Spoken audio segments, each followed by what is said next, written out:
You consume me. My heart beats when you're near. I can't live without you. And then goes, Sophie, be my mistress. With a smile. This is that. Getting down on one knee, presenting a promise ring. Yeah, a key. A house key. This is what this is. Yes. Oh my God, a ring pop. A ring pop. Such a record scratch moment. All right, recording. Recording, everybody. Hello, hello. What up, what up? Welcome to Two Black Girls, One Rose. Where together we'll uncover what we can learn about modern dating, love, and relationships from popular television. I'm Natasha. And I'm Justine. And so Benedict is just fully going to treat Sophie like a hoe.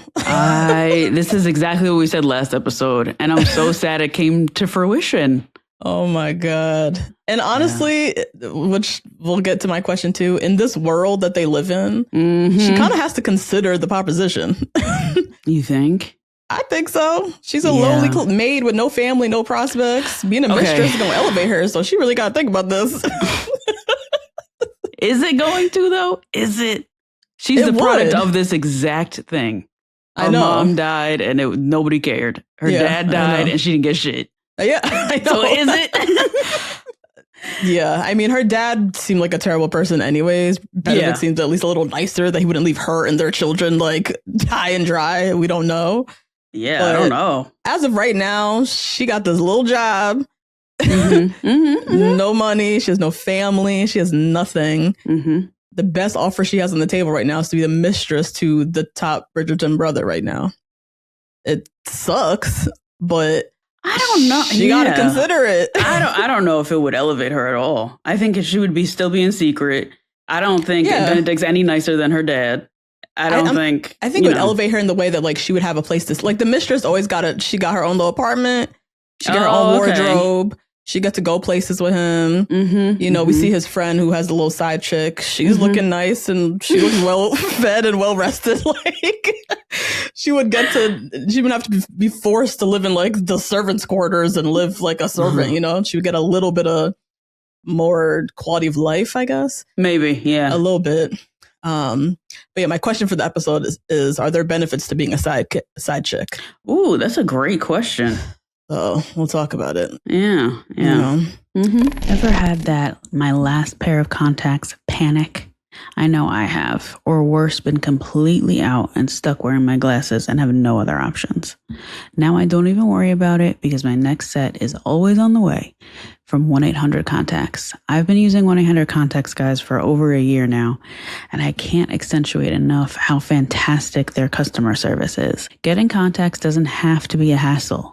Let 1-800-CONTACTS get you the contact lenses you need right now. Order online at 1-800-CONTACTS.com or download the free 1-800-CONTACTS app today.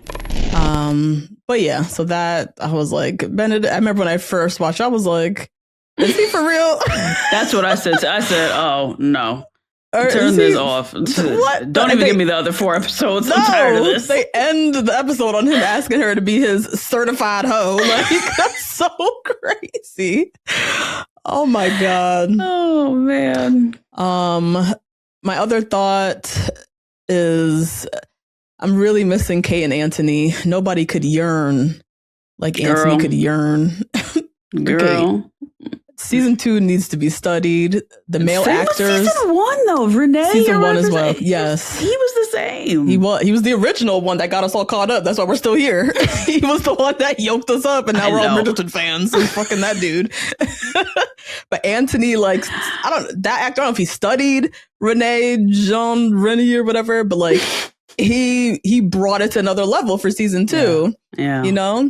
Because Benedict's yearning ain't hitting. It is, and he don't hit for me personally. He also is not hitting. These last 2 brothers have not really been doing it for us. Yeah, not for me. But Luke had the yearning thing down, I thought. He did. He developed his panting, like, little signature. Whatever they like. Whatever. Yeah. So, yeah, I don't know. This Benedict one is not, it's just not grabbing me. Which is why I'm so heavily invested in Violet and the Black Stallion. I know. And they don't do anything but look at each other. That's it. But we get to see looks and the tension and like they're giving me tension, which is what Bridgerton I think is so known for and so beloved for. They're giving it to me more than Benedict and Sophie this season. Not sure. Definitely. Why? Besides just blaming their acting. I don't know. That seems mean. Yeah. It's their acting. It's also, I think it's the story. I think the story is so predictable. Too. Yeah, it's so straight laced. It's so, I'm waiting for the twists and the turns of episodes 5 through 8. Please. What? You said that last week. I'm waiting. It has to come. Like, no, it doesn't. Clearly it doesn't. They showed us. It doesn't. Oh, Lord. And then, my last thought, which I said last episode, Eloise is getting on Hyacinth's nerve. She's getting on my nerve. Why are you this self-absorbed and bitter? And you've been a spinster for all of 30 seconds. Ain't you gotta be like 30 year, like into your 30th year of spinsterness where you're like showing up and you're like the bitter Betty at the dinner. You are still 22. You yourself decided on this life and you are so bitter and miserable all the damn time. I love that scene where her sister like yoked her up. Me too. She was like, you bitter bitch. All you do is care about yourself and just like saute it away. I was like, yes. Good. Saute it away. She just dropped like a bomb on her and was just like, you suck, and just walked off. I'm just so tired of hearing her complaining, and so am I. So I'm really curious what they're going to do with Eloise's character because she's so kind of one-dimensional right now. She's just like the bitter anti-establishment, you know? So those are my thoughts. What do you think, friend? What are you excited to chat about? Yeah, I thought this got a little bit better. There was a lot more sex, a little more yearning, right? We got to see Violet and Lord Stallion. Yeah. And we got to see Francesca fully gay. Oh, Francesca. Oh, the cousin is here now. Yeah. And she's so turned off by her husband. Oh, yeah. He's not doing it for her at all. Yeah. Yeah, because she doesn't like men. I was like, damn, maybe she could, maybe she would. No. So that's rough. He seems like a nice guy. That's rough. Yeah, he seems all right. It's kind of boring. I know. Yeah, he's boring, but boring's nice. And then, this my second and last thought. What we said came true. Benedict only likes Sophie because she's a secret. So he needs to keep her a secret all the time. Yeah. Because he breaks all kinds of rules all the time. What's marrying a maid? Right. At this point, you fuck men. Yeah, right.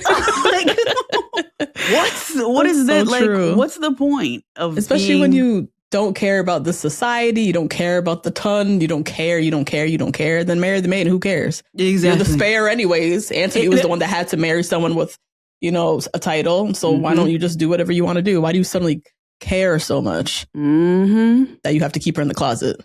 Right. It's a good point. Oh, God. Damn.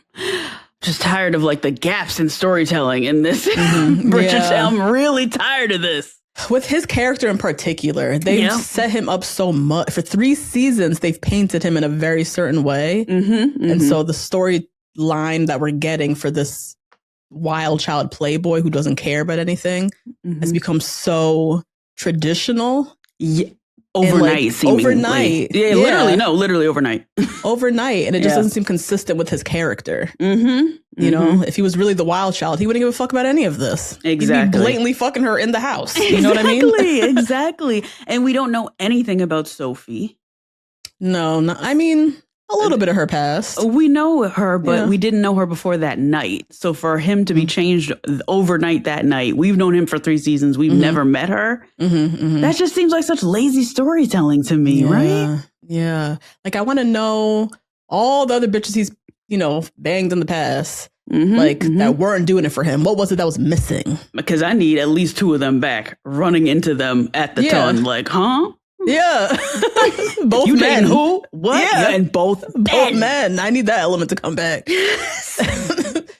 But we don't know about, like, what is it about Sophie? of all the girls, he's been with so many women and men around society. Something about Sophie is like making him suddenly want to act right. Celibate. Yeah. Yeah. One woman man. Like, what is it? What was missing from those past, rendezvous, those past people?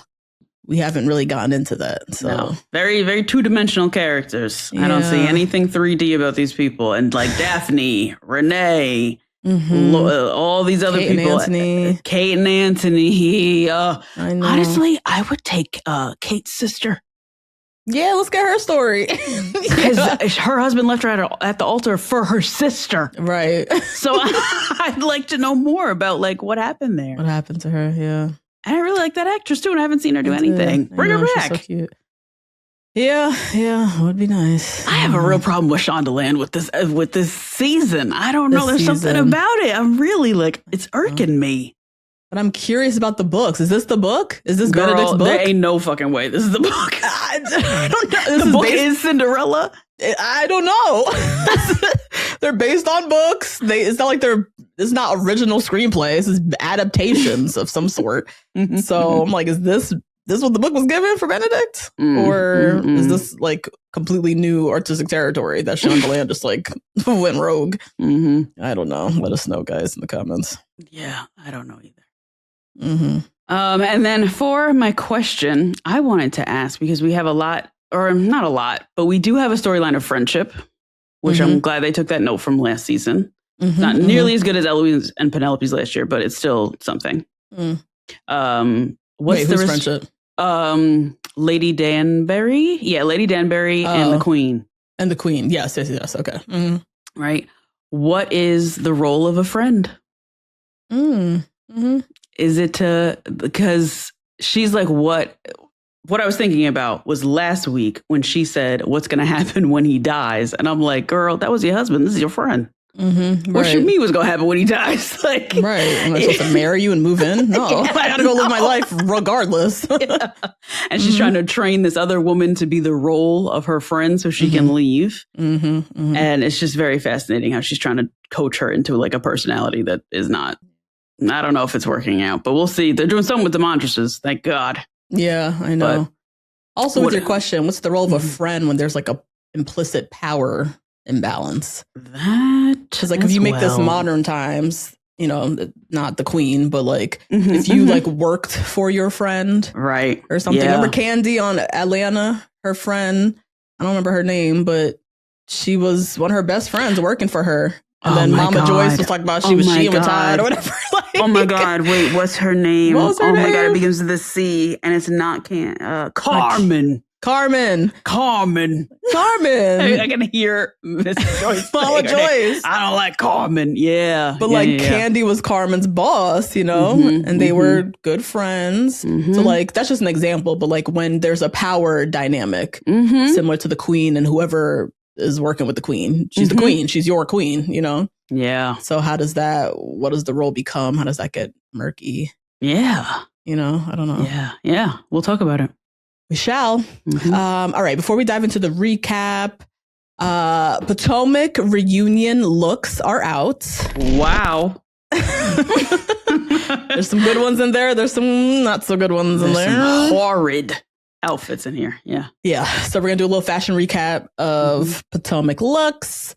And then Justine's gonna catch us up on Love Island UK All-Star Season 3. What a great time. What's going on over there? If you're watching us on YouTube, hit that subscribe button, turn on your notifications so you don't ever miss an episode.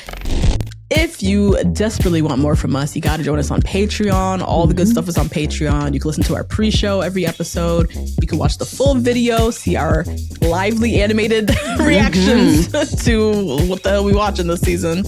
You can listen to all the episodes without ads. It's patreon.com/2 Black Girls 1 Rose. I definitely encourage you to try the 7-day free trial as well. And join us for 2 Black Girls Watch on Patreon. We are watching Traitors every Friday. You get the full uncut, raw, our live reactions, no ads, all that goodness, and access to the full 2 Black Girls Watch archive as well. Shout out to the Rose Garden. Love you. We love you guys.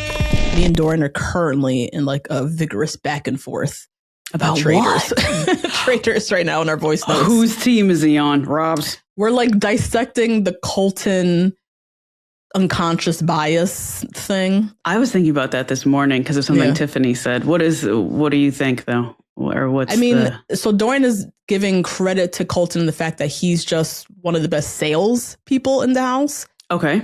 He was obviously a much better salesperson than Ron. Ron couldn't sell. Right. He was just a bad game player. He's a bad playing the game horribly. Yeah. Mm-hmm. So we're talking about Colton, just his game play and his like sales abilities compared to everyone else in the house who no one else is even really playing the game, to be honest. Like Candace isn't playing the game? Candace aside. Candace, of course. Oh, okay. Is also a traitor, so she's like very much in it. Yeah, Rob is playing the game. And Rob, also a traitor. But Tara, Johnny, they're playing Kristen, the game. but they also kind of sit at the round table and hear what everybody else is saying, and then they get whipped into a certain vote. They're not really bringing anything. Isn't that the implicit bias? I'm sorry, I keep interrupting you. I'm sorry. No, so we're talking about a lot of different things, but that's one of the things we're talking about is Colton, his sales ability. Dorian works in sales now, so he's like breaking it all down. Also his, just him, like his game, like what his gameplay looks like. And then I'm really talking about or trying to bring awareness to the unconscious bias of everybody else in the house. Like, I care less about Colton. Right. I'm like astonished by how everyone wakes up the next morning, fucking Men in Black, everything. And their brain's been wiped that Colton was wrong again. Yeah. You know? And so that's what's fascinating to me. That to me is the unconscious bias. Is everyone in the house kind of forgetting every single time he's wrong and allowing him to continue to whip the votes. Right. Because he's a good salesperson. Like, it's more than just a salesperson thing. It's the chicken or the egg. He's allowed to be a good salesperson because he's a white man that everybody believes. Exactly. That's a huge part of it. It's a huge massive part of it. Yes, absolutely. Because Tiffany, I thought, was also a good salesman. I think Natalie is also a great salesman. Those are great game players that I think are doing very well. But they get one chance. Allowed. They get one shot. And then they're out. Colton, they wake up the next morning and it's like, what do you think now, Colton? Like, what? So, anyways, join us on Patreon, guys. Yes. We're dissecting traitors to like the nth degree. Yeah, this is what it needs to, though. It's very interesting. Very interesting season. It's a great season. I love it. Okay, let's get into it. So... Potomac reunion. Yes, very exciting. It's giving RuPaul's Drag Race. Okay. The runway theme is rhombus. So she got personal Instagram influencer beef with Sammy. Oh my God, these kids. Anyways, let's dive into this Bridgerton recap. Let's do it. Ever had that my last pair of contacts panic? I know I have, or worse, been completely out and stuck wearing my glasses and have no other options. Now I don't even worry about it because my next set is always on the way from 1-800-CONTACTS. I've been using 1-800-CONTACTS, guys, for over a year now, and I can't accentuate enough how fantastic their customer service is. I just got a call from them recently reminding me to renew my prescription, and my optometrist doesn't even do that, so they're doing better than them. They're the only major contact lens retailer that lets me renew my prescription online so I can get my contacts fast. For over 30 years, 1-800-CONTACTS has been the leader in online contact lens delivery. 1-800-CONTACTS has fast, free shipping and delivers the same contacts my doctor prescribes right to my door, all without ever leaving home. They offer over 100 million contact lenses in stock, ready to ship from all their distribution centers across the country. Whether you have a strong prescription or an astigmatism, they'll deliver your contacts with fast, free shipping straight to your mailbox. Getting contacts doesn't have to be a hassle. Let 1-800-CONTACTS get you the contact lenses you need right now. Order online at 1-800-CONTACTS.com or download the free 1-800-CONTACTS app today. Okay. So we pick up Benedict and Sophie are riding into the night. She's just been fired from the little country estate where the guy was like fully trying to rape all the maids. So creepy. And so, they're en route to London when it starts pouring and they're like bicker, flirting, that whole thing. Yes. Not negging, but close to it. Yeah. So he says, let's head to my little country cottage, wait out the rain. We also notice he's like injured. He kind of injured himself during the fight, but he's like trying to play it cool or whatever. So they get to the house. He obviously doesn't have a key because this is just like some rich people shit. You just roll up to your house. You just know somebody's there to open the door. Somebody's there to open the door for you. You don't even like need it. Yeah, this still happens. Keys. This is like still a rich people shit. Life, yeah. So the groundskeepers, the Crabtrees, they're not there. So they have to like break into the house. But yeah, she builds a fire. She just proves to be very like resourceful. She's like a Boy Scout. Yeah, like a literal, like a brownie, a Boy Scout, Girl Scout. Yeah. Which he loves, of course, because he's rich and like an idiot and can't do anything. But yeah, he shows her the guest room. It's mad fancy. Tells her she could wear any of the clothes and she's going to be a guest here. And they go to sleep separate rooms. She is awoken by him in the next room, like moaning and groaning. Writhing in pain. Did this nigga get stabbed in the fight? I know, girl. I don't know. So confused. Again, another loose thread in the storyline. Because when he lifted his shirt and showed it, it just looked like a little bruise, kind of. But now he's acting like he got fucking knifed. I was like, okay.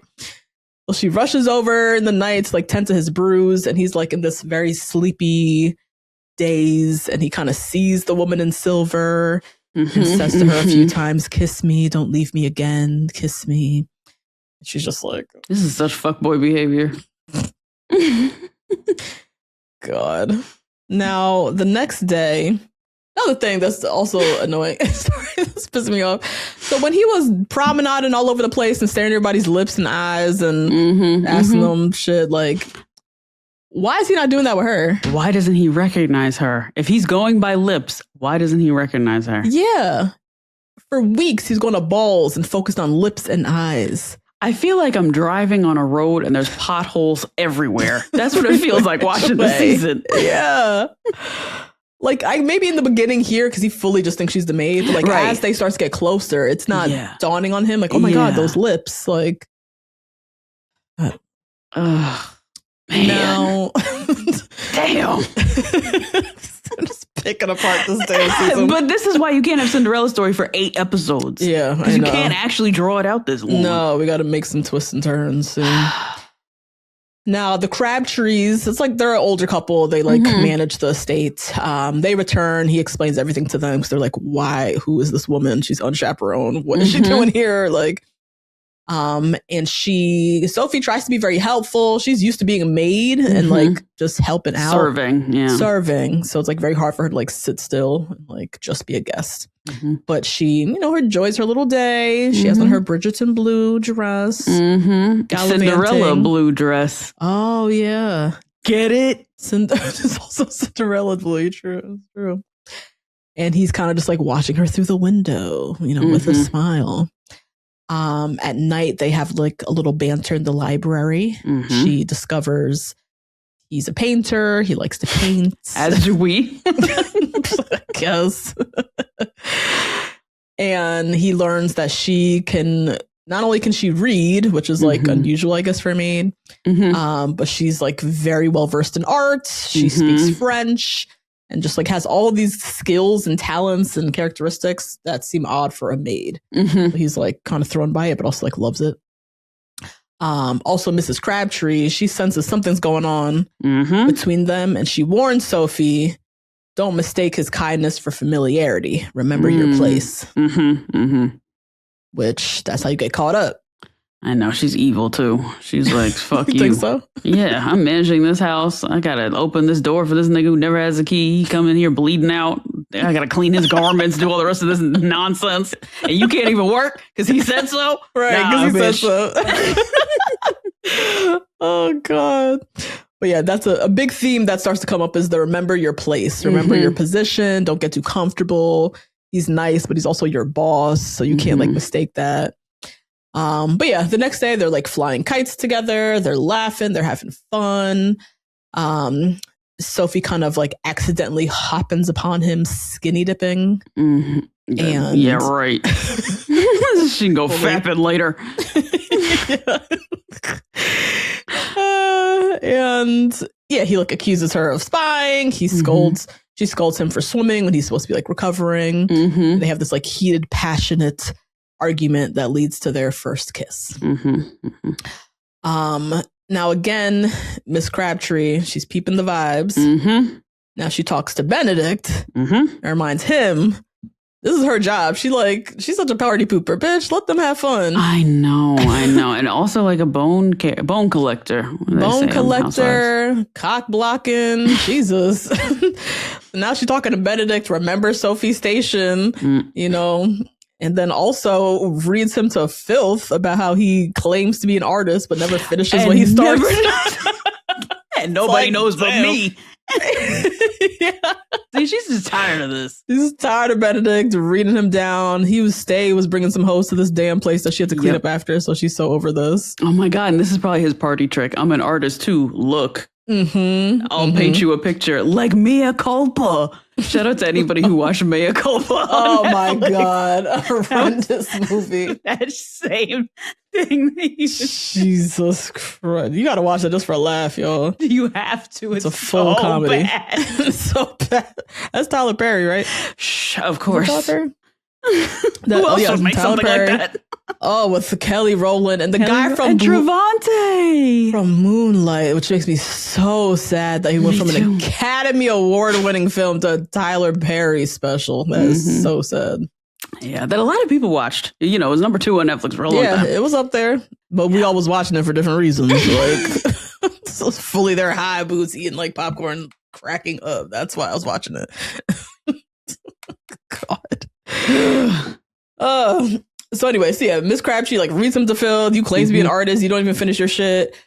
Finish what you started. Find the lady in silver. Stop fucking around with this maid. Get your head on straight.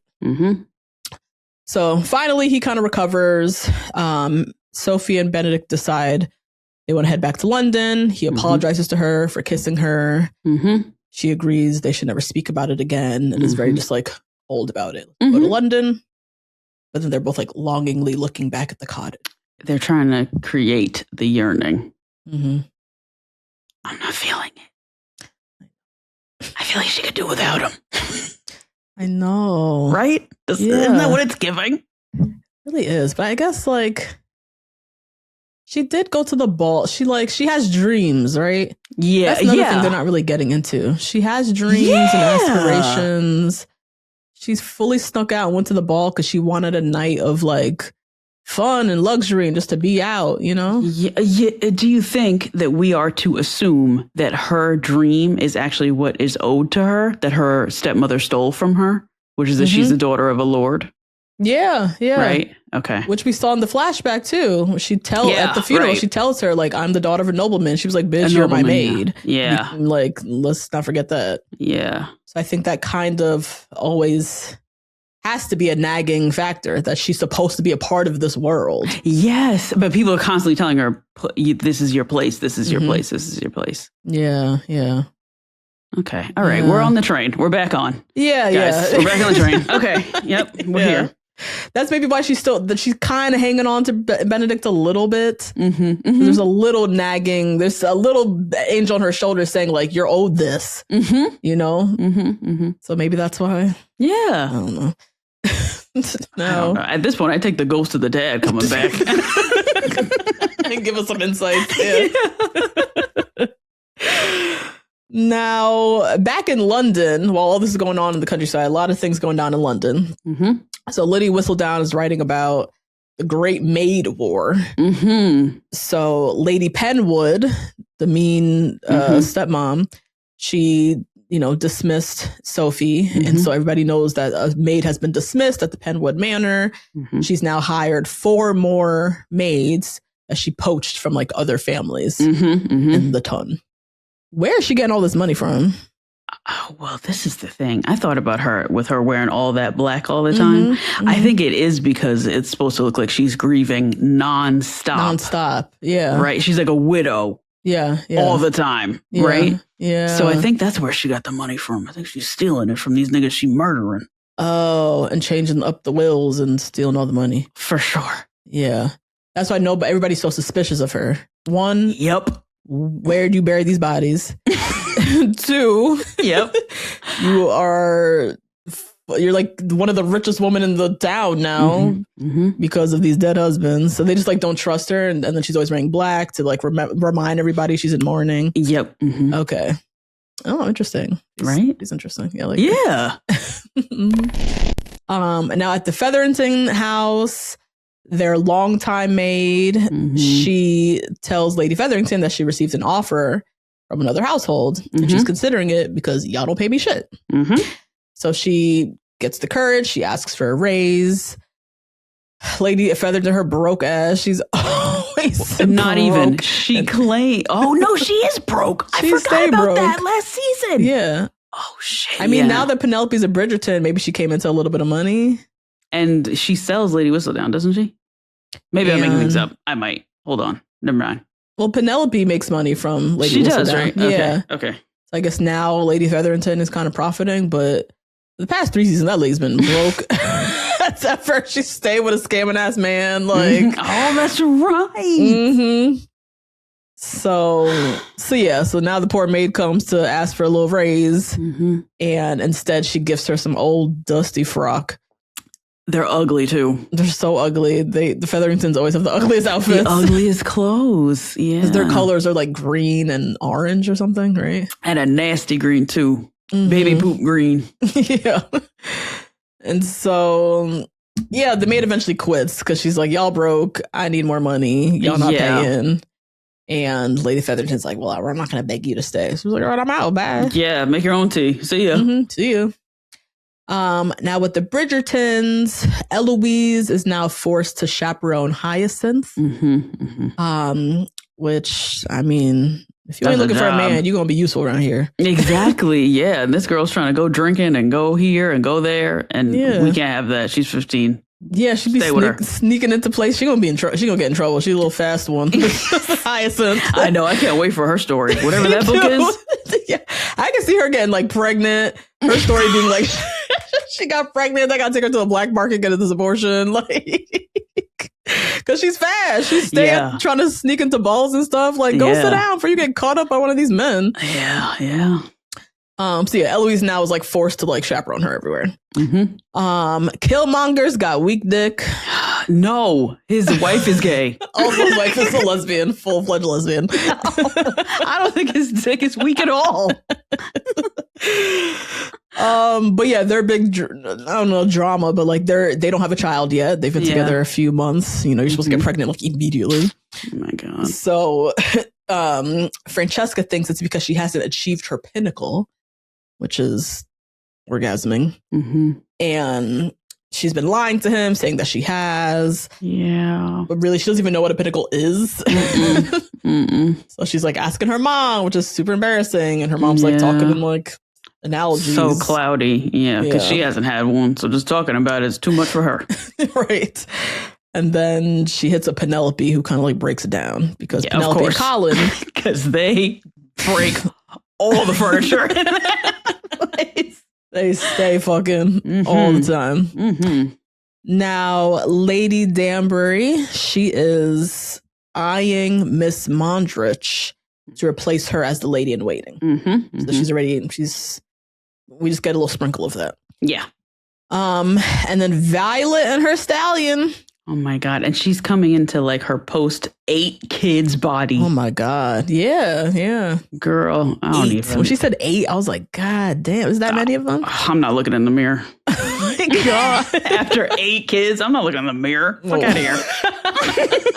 Kidding? So scary. Yeah, what does that body look like? After 1, I'm like, just walking by. Yeah.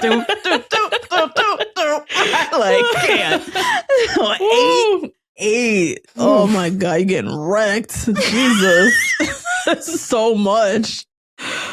But you know what? They're always wearing corsets. Yeah, so they're always snatched. They're kind of forced to stay snatched, right? I think that helps their body kind of snap back. No, it does. I wore one. Yeah. After like a C-section, you're supposed to bind it back and like it. for health purposes, but also I think it kind of like keeps you snatched a little bit. So, but yeah, she is, having her little moments with the stallion. We see them later kind of coordinating a little night of fucking. And, she's nervous because it's been a minute since her husband died. Who knows when was the last time she had sex? Probably since he died. Yeah. Right? Yeah. She has all these damn kids. She's just like super nervous. But they have a nice little moment in the little parlor, the two of them, where she's talking about how nervous she is. And he says, "There's no hurry. I am content as long as I'm in your presence." Yeah. And that's a good way to get some pussy, man. Woo! Man, I don't need it. I just need to be in you. I just need to sniff it. That's a way to get some legs open, boy. That's gotta be near it. Oh my God. Amazing. Now, episode 4 opens with Benedict and Sophie returning to London. They roll up. He then reveals to her that the new job that he got her is actually at the Bridgerton house. He kidnapped her, actually. Right. And he claims he tried calling all the other houses, but she's apparently blacklisted, which Lady Penwood said she was going to do. Yeah. I'll make sure you never get another job here. Sophie's obviously pissed because like this is not what I agreed to, and like it's already fucking awkward, me and you and all of this. He's like, "Oh, I'll barely be at the house. Like we won't run into each other. It'll be fine." True. Usually, but this nigga stayed at the house, which was very annoying. So yeah, Violet agrees to hire her as Eloise and Hyacinth's new ladies' maid, giving her all her skill sets. She teaches this or speaks this language and all of this. And yeah, she just gets hired and gets straight to work. And her and Benedict are kind of like exchanging glances. I know, glances from across the way. And you know what? It would have been more interesting if he was his same self and she started going out with the rest of the maids and the servants and the seamstresses and everybody else. And they were in the same spots. And they were glancing at each other from across the way that way. Oh, that would have been cool. Not just in the house. Not just in the house. Outside. Yeah. In that same set. Outside.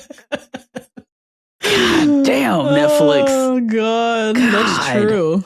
And some extras. Can I get some extras? I know.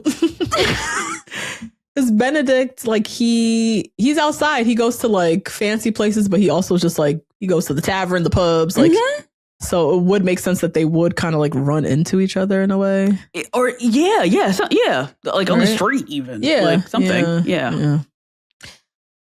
Anyways, Benedict lets his mom know that he is back. He's still on the hunt for the lady in silver. Violet even gets Miss Mondrich to agree to help find this lady. Now Benedict and Sophie, many different moments where they kind of cross paths in the hallway. At one point, she like helps him with his collar. They almost kiss. A lot of almost kissing moments. Yeah, I know. Yeah, it's supposed to be like little subtle tension moments. You know, Natasha is just so lazy. It's just so lazy. Yeah. Oh my gosh. They're in the same frame. They're always framed exactly the same way. He's on the right, she's on the left. And they're at each other. I just like, this is... Yeah. Oh man, they could have made it more interesting. Like, obviously we knew this was coming, right? She moves into the house. She's a staff member now. They're gonna bump into each other and have these like tempting moments. But I agree with the laziness. Like, like writing, I guess. Like it's writing. Prove the writing and like. Maybe someone comes around the corner, even they almost get caught. Or yes, by the stallion, and then he gives him some lessons. Yes, it could be an inconsequential character that sees them and then pulls Benedict to the side and does this and that. Or I don't know why they didn't. Because they need help. These two actors, they need help. I know. Even Hyacinth could have maybe bumped into them and then bribed Benedict into getting her into the next ball or some shit like that, you know? She could have put a silver dress on her for all we know. You know what I mean? Right. She's crafty like that. She's crafty. So, yeah. Anyone from Bridgerton better pay $5 for this Patreon. I'm not playing with y'all. Getting all these free ideas from us. I know. Are they going to redo the season, though? What's going to do? It's like we're literally coming up with fan fiction. That's actually what's happening. I know. Violet, she's still planning this evening tea, aka the night of knocking boots with the stallion. So she gets her little head maid to help coordinate and make sure everyone kind of leaves the house. And she asks Francesca to host a dinner, get the kids out the house. And it was the maid that reminded her life is meant to be lived. Oh, yeah, she did say that. I've been watching you raise these goddamn kids, these nasty ass kids. We both been picking up after the past 30 years. You deserve some dick. That's fine. Yeah. I thought that was interesting. Came from that lady. Because she's probably getting dicked down too by whoever her husband is. Yeah. She seems so like conservative, but she was so quick to be like, okay, bet. I'll make sure everybody's out the house. I'll guard the door. We need to live, lady. Like she was so... She was about it. Yeah. She was about it. She was about it for real. Love that for Violet. Last like ladies' maid. Shit. Unexpected. Now Benedict and the brothers, they go out, little boys' night. Benedict again runs into his friend from the countryside, who this time brought along his mistress, who he's like in love with. So he has his wife, but his mistress is like, that's his for real boo thing. And Mr. Mondras says to Benedict, you know, we must marry according to class, but we don't always love that way. That's crazy. Which, that's just sad. And it's just so it's like a bunch of men sitting around like, well, this is how it is just so stupid to me because you guys are the ones who can change it. I know. Yeah. So it's like really aggravating to me. That's true. It is up to them. Welp. Yeah. It is. It really is a man just saying all of this is stupid. This is the lady I love.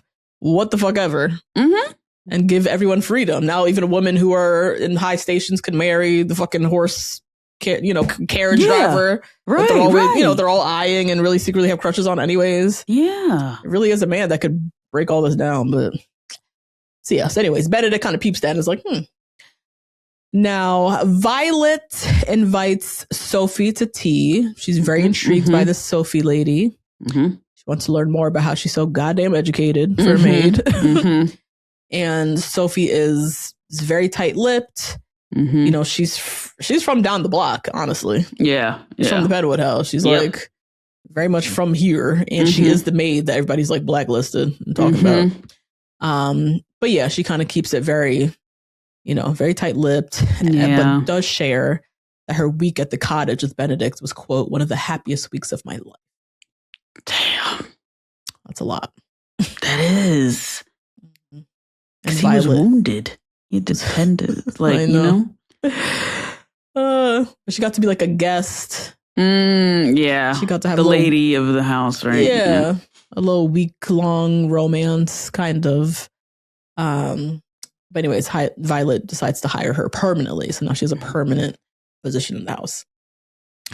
Benedict and Sophie have another late night run-in. And she tells him how much, she missed the countryside. They almost kiss again. And as she's like running out, he's like, please don't go. I don't want you to go. And then they kind of have this conversation. She's like, I got a job offer and I need this job. Yeah, I need this job. Yeah, I'm going to like die here, man. Like, come on. I need this job. I need this job. Nobody will hire me anywhere else. We need to stop playing around. And he claims he doesn't want to jeopardize things for her, so he's going to pull back or whatever. And then later we see this random scene where she masturbates. That was unnecessary. That was unnecessary, right? And I'm all here for everybody getting theirs. Yeah. But I was like... It didn't further anything. Exactly. She didn't need that scene, right? No. Francesca needs that scene. Yeah. Yes. Yeah. That scene was just more given than out. Sophie. Way more than Sophie. Yeah. Violet needs that scene. Violet absolutely needs that scene. True. Yeah. And if Sophie was going to get that scene, she needed it after she saw him skinny dipping because what she's just doing it. Like the thought of him doing what? Right. To get in this job? What if she masturbated to? Was that Benedict or was this getting this cash money? What was she actually getting turned on by? It's true, considering the scene that it follows, where she's telling him, I need this job, stop playing with me.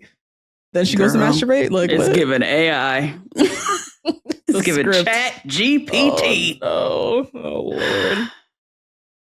Now, Lady Danbury, she brings Miss Mondrich to the Queen. Her name's also Alice. Alice believes she's found the lady in silver that Benedict is looking for. She says there's a neighbor girl who fits the description. She left town right after the masquerade. That's why nobody could, find her. And the Queen's like, okay, great. And yes, you can be my next lady in waiting, which Alice knew nothing about.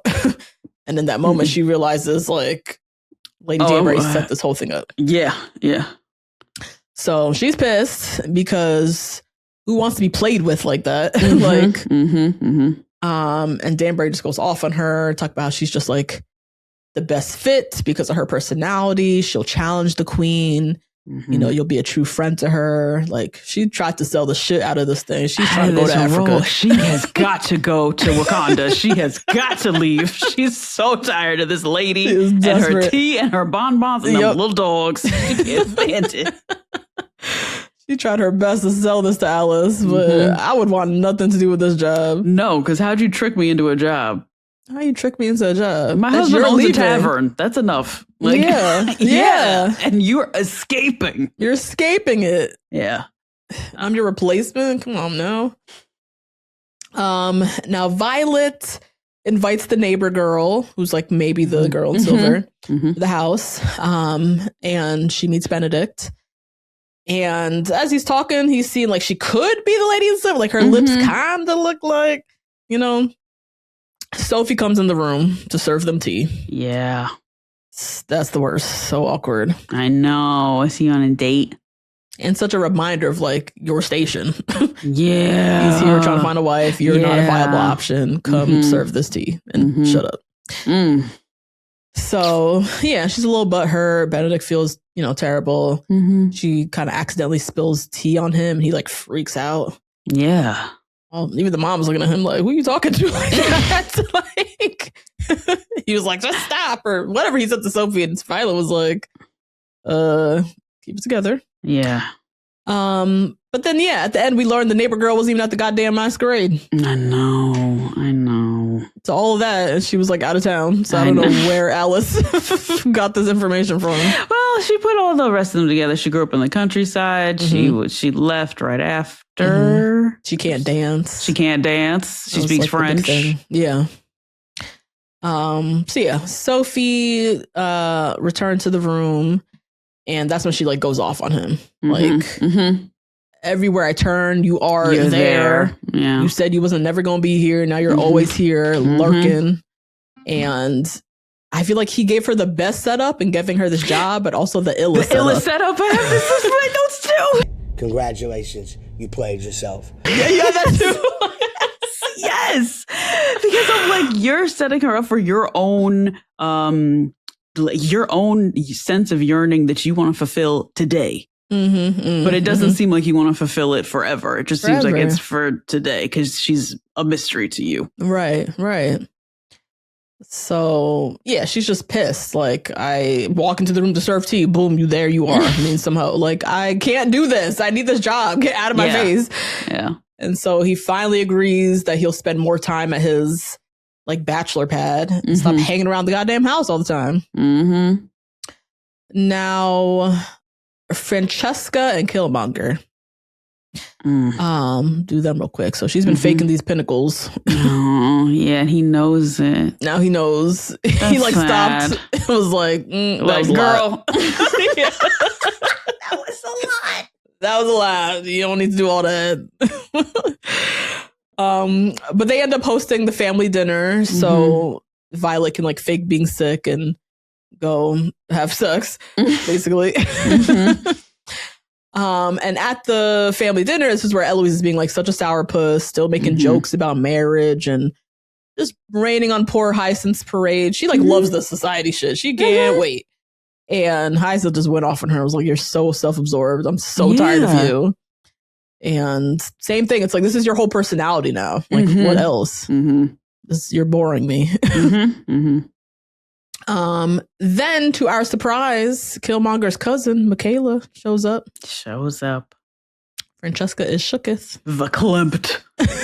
So they're like, you're here? Why? Did you leave? So I'm glad she's here now. So 5 through 8 should be interesting. Thank God. Yes.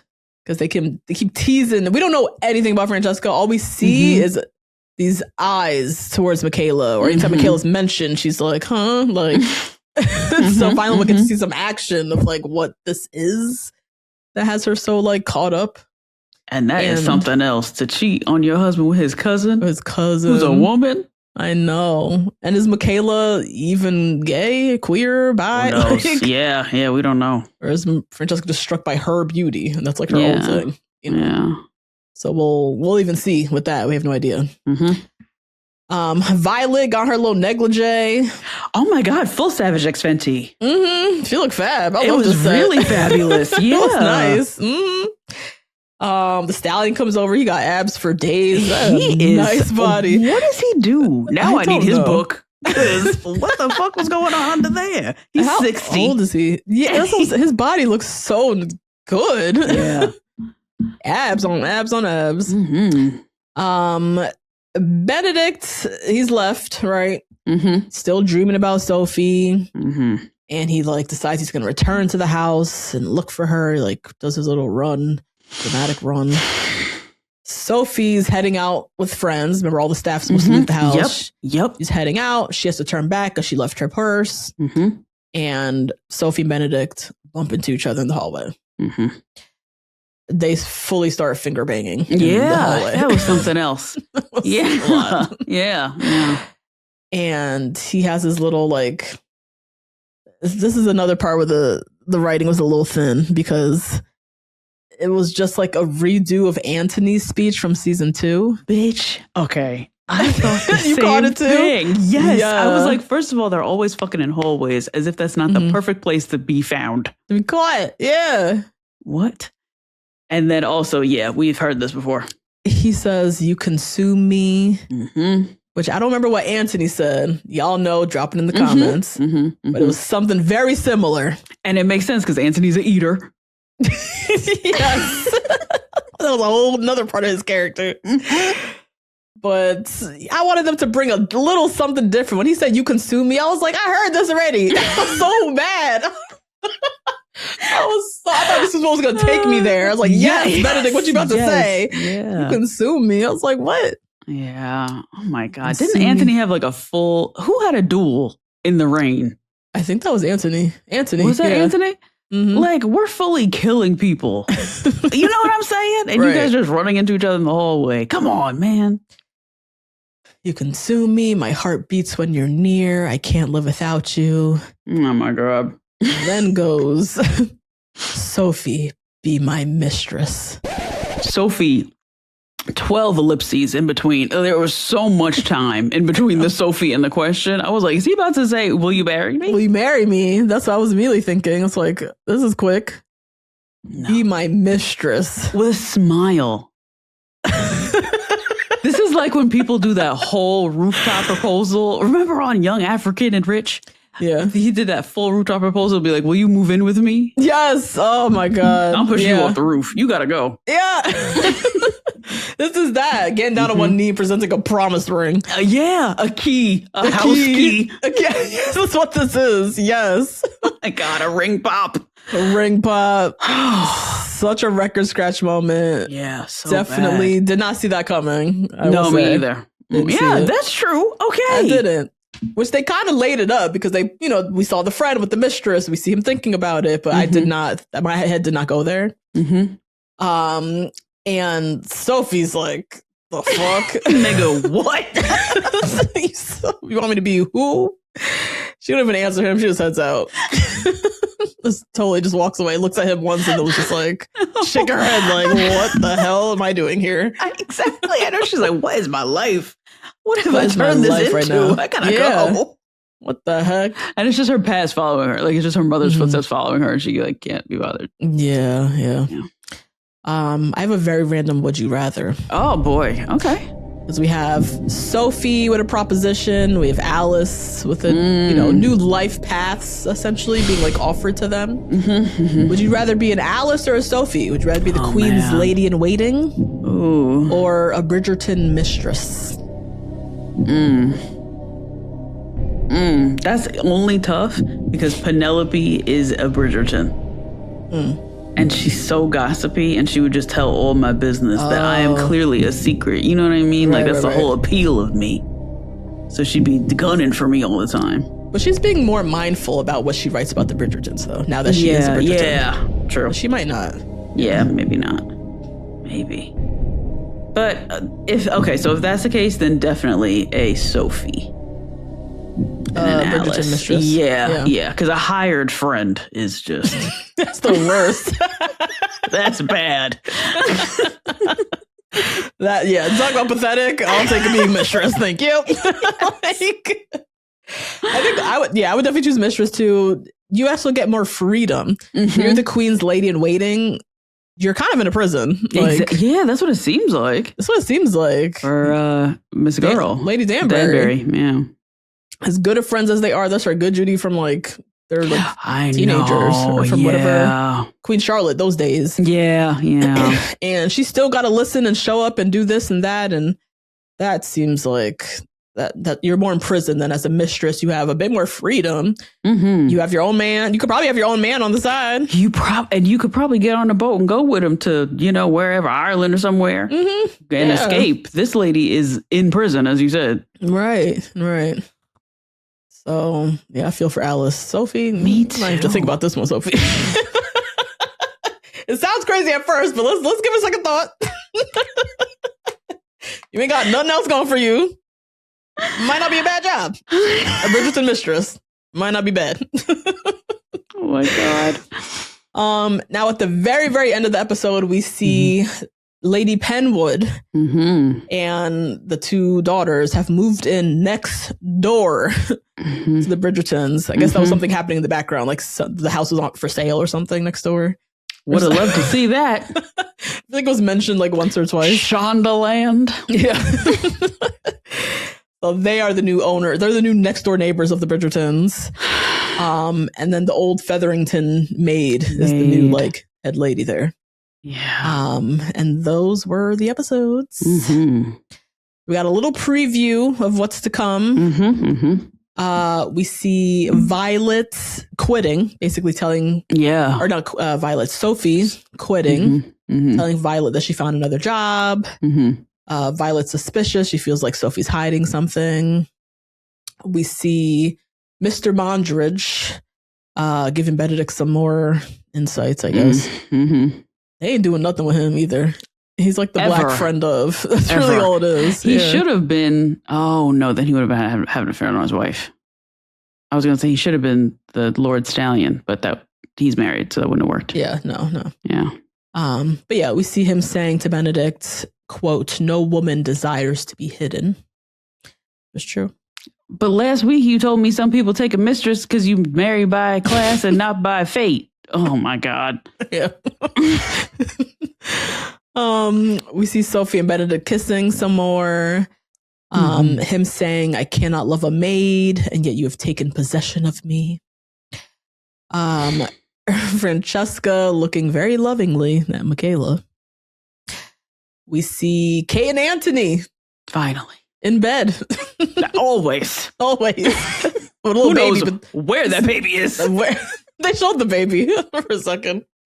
But I did not expect that. Very exciting. Yeah, we need them. Thank you. Yeah. I want Daphne back too again, honestly. Yeah, she hasn't appeared since I think season 2. She made a quick appearance. Yeah. We haven't seen her since. Yeah. Why? Does Shonda have beef with those actors? I think those actors probably have beef, or not beef, but like they don't want to be attached to Bridgerton. They want to do their own thing now. Why? Remember Jean? Yeah, he was like, "Fuck out of here." Yeah, he was like, "Y'all will never see me again in Bridgerton land." Like, and we didn't even see him season 2 when Daphne showed up. It was just her and the baby. Yeah. So I wonder why. Yeah, I don't know. Drop down below. You know the tea at Shondaland. It seems like a very interesting workplace. It does. Or just also like these actors trying to chart their own careers. and are afraid to be too attached to a franchise. Yeah. Okay. Which, I mean, the genre, whatever, like he got that movie coming out with oh my God, with Halle Bailey. I can't wait. Or Halle, yeah, I can't wait for that. I can't wait for that. It's gonna be so cute. But I need, I think it's PG-13. It's PG-13. Yeah, no, I need heated rivalry level. Yeah. So we're not getting what we want. God, I'm watching those two. I was like, we need rated R. What do you mean? But I haven't seen him do nothing since Bridgerton. All right, maybe we're not watching what he's doing. I guess maybe it's French. Maybe it's in other languages, I guess. But he dead in Bridgerton land, and then we ain't even seen that nigga since. I know. Anyways, we do at the very end of the preview, we see Violet saying to Benedict, "Will you sacrifice your family? Whatever you choose, you must live with forever. We all will." Cue Harry and Meghan. Yeah. Oh my God. Yeah. That's what it is. Yeah. You want to pick this maid? Whatever you choose, you're going to live with, and it's going to impact all of us. All of us. And it sure did. I looked at every last one of them like, all y'all called the baby a nigga. I don't know who it was who called the baby a nigga. Yeah. But I look at all Charles. Of you like you did. I know. Yeah. I know some people think it's Kate. They come for Kate. Kate didn't defend. That I'll say. She heard it and she didn't say nothing. Yep. So she ain't no better. But yeah, those are the episodes. That's Bridgerton. We'll be back in two weeks, I think. Girl, like a month. What? Or damn, that much longer? Yeah, I think it's like February 20-something, 26th, I want to say. Yeah. So what did we learn? Are there benefits to being a side chick? Well, you almost convinced me there at the end with that. Would you rather? About the benefits of it. Yeah. I do still think, though, with all Sophie's trauma, that it would be better for her to just have a simple life. Yeah, I know. Yeah. Even in Bridgerton, there's some cute guys that work there. Yeah. I'm sure she can find somebody. She don't have to do this mistress life. And because I feel like in this world, there's benefits. As I was saying, you get your own apartment, probably. You only have to see that nigga half the time. You can get away maybe with having a little side piece. He is obviously pussy whipped, so you can get him to do anything for you. Your whole point is because he can't get away from you. Yeah, it's you can true. Literally rule this man, That's not bad. But obviously the downsides, you're hidden. Everything is on his terms. You have to watch him get married. You have to literally watch him get married, and you can't go to the wedding. You watch him have kids. Your kids are illegitimate. You hope he puts them in the fucking will. Yeah. Your reputation, your pride. There are downsides too, but I feel like in modern times, that's different. Yeah. Not so much. But back then, I think there was potential for it to elevate you in ways. So, but yeah, let us know what y'all think. Yeah. If there's benefits. Yeah. What is the role of a friend? Role of a friend. I thought it was really interesting that Lady Danbury did lay it out in the way that she did, that you are going to challenge the queen. And that's the role of a friend, but it's really the role of a partner. We've talked about that a lot on this podcast, about how that's something that we like about our husbands, that they challenge us and they help us learn and grow and this and that and the third. So to put that onto a hired friend just seems like a little bit too much of a role. Too big of a role to play in someone's life who's hired. Who's hired at that, yeah. And definitely with the queen too, because you're filling the role of more than a friend. You are filling the role of a partner because her partner is drawn on the wall somewhere. He's gone. Yeah. He's completely out the picture. So the role is asking a little bit more. And that's why I see Alice is yeah, I hear you can elevate me or whatever, but this is a lot. And I don't know if I want to be this woman's husband. Everything. Yeah. Literal everything. Yeah. That's why she can't let go of Lady Danbury, because that's her whole world. She can't imagine her not being there. So, but yeah, as far as in real life, the role of a friend is, I think part of it is you're there to be honest and to challenge, I think. I mean, your partner, I think definitely, for some people, you know. Yeah. And it's important for me to find somebody who could like challenge me, stand up to me, particularly like strong women like we are. For sure. So I think part of friendship is honesty. I think that's a big one for me. Yeah. Or how I conduct myself in friendships, how I like friends to conduct with me is I know I can go to you, get the real tea. I won't take it personal. You know, I get real advice when I'm down and out. Like I can really call on you. Or when I'm being an asshole, you can tell me, you know? And I think, and we're not going to fall out. We're not going to, you know, it's not personal. It's just, you're my girl. You love me. And this is coming from a place of love. Right. Yeah. It's actually the most personal. So it feels better that way. Yeah. And most of my friends I can't lie to. They catch me. It's just, and you shouldn't want to or have to. You need in life, this crazy life, you need some people that can just like hear it all, bear it all. And that's what having a good friend is, I think. Yeah. Aw, that's a nice note to leave on. Yeah. Sound off in the comments, guys. What do you think? Are there benefits to being a side chick? What's the role of a friend? Join the conversation. We'll be back in a couple weeks for Bridgerton. We'll be back. Love is Blind. Love is Blind. Yeah. Cast bios will be up and all kinds of stuff. Be deep in the high season. Over here, 2 black girls, 1 rose. Yep. See you guys next time. Bye. Bye.